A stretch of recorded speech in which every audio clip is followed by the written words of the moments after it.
La historia clínica homeopática es totalmente distinta a la historia patológica o alopática.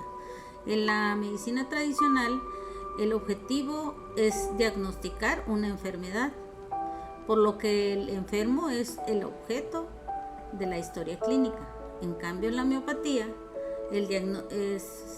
lo que se pretende es diagnosticar un enfermo, por lo que el enfermo es el sujeto de esa historia. En la medicina homeopática, el profesional de la salud debe completar de forma correcta el diagnóstico nosológico actual del enfermo.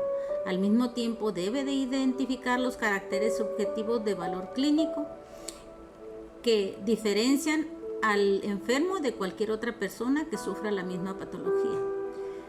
Para lograrlo es necesario realizar el diagnóstico de la enfermedad orgánica, que proporciona los síntomas patognomónicos que expresan la disfunción del órgano, lo que permite separar todos aquellos síntomas que revelan la disfunción del individuo total como persona, es decir, los síntomas dinámicos de la personalidad. Por lo que el médico tiene que tener claro el concepto del enfermo como persona humana, en simbiosis con el medio y la sociedad que lo rodea, en el que influye y que lo influyen, como una célula o un organismo con lo que se complementa e integra, implicando el reconocimiento de la existencia de una conciencia subjetiva y una conciencia objetiva, lo que permite al individuo su realización personal o maduración psicológica. Es importante que el médico no diluya el interrogatorio, debe de estar en una posición pasiva para que el enfermo exponga de forma espontánea su vida íntima. La historia clínica homeopática no consiste en una mera transcripción de los síntomas, sino en la captación fidedigna de los 3 o 4 síntomas característicos que constituyen la esencia del proceso mórbido del enfermo. Esencia integrada con los síntomas llamados raros, extraños, peculiares o sensaciones o senestesias sin significación patológica, que son los hallazgos más difíciles de la anamnesis homeopática. Para lograrlo es necesario conocer la reacción, primero que nada, la reacción general del organismo con las variaciones de la temperatura y el clima, la transpiración, sus deseos y aversiones alimenticias, si hay sed, si en caso de las mujeres, sus menstruaciones, cómo es el sueño, si hay periodicidad en los síntomas, si en los antecedentes biopatográficos existen vacunaciones, como si hubo secuelas, lo mismo que los tratamientos, las operaciones quirúrgicas, en las hemorragias, cómo es la capacidad de hemorragia y cómo es la reparación de las heridas, y principalmente los síntomas mentales.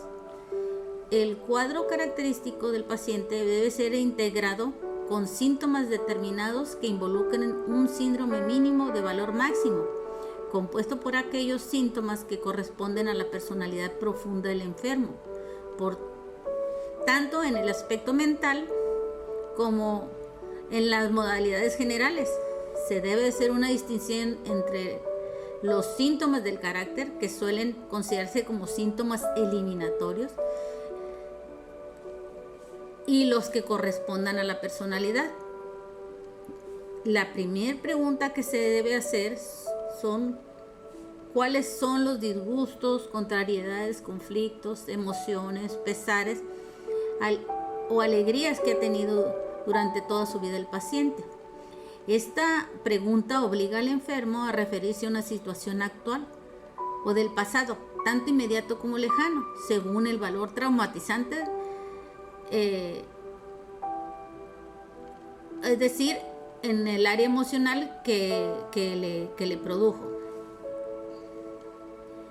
La siguiente pregunta es ¿en qué condiciones familiares vive? Esta pregunta es para conocer sus reacciones frente al amor, el matrimonio, los hijos, los familiares y los amigos.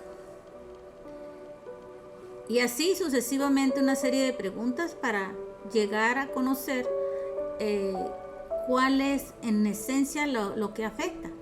En esta selección del rubro eliminatorio se debe evitar cuando hacemos la eliminación los siguientes rubros: el diagnóstico de la enfermedad, los síntomas objetivos, los síntomas comunes, deseos y aversiones alimentarias, entre otros.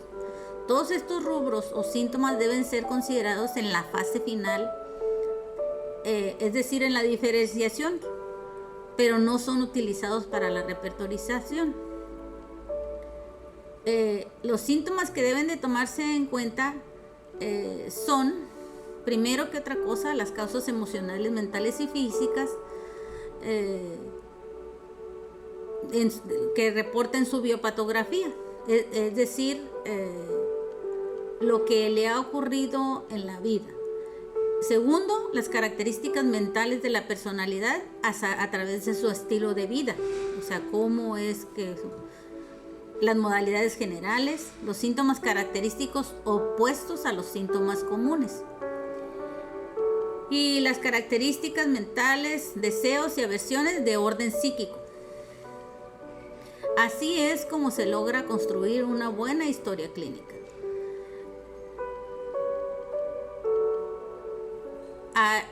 Todo ese desarrollo que tiene la personalidad es a lo que se propende con el simillimum del medicamento homeopático, como lo señala Hahnemann. La historia clínica homeopática, desde mis conceptos, no solo busca hacer un diagnóstico de la patología del enfermo, sino que busca realizar el diagnóstico del enfermo como persona, comprendiendo su psiquis. Hay que extraer los síntomas característicos de esa persona enferma que constituyen ese proceso mórbido que lo aqueja, de todos aquellos síntomas raros, peculiares, que lo aquejan para dar con el mejor remedio. Por lo que es importante entender y comprender la forma de realizar este diagnóstico, los conceptos a considerar y los que no tienen importancia, para así construir profesionalmente la historia clínica real y fidedigna del enfermo. Así se realiza en homeopatía.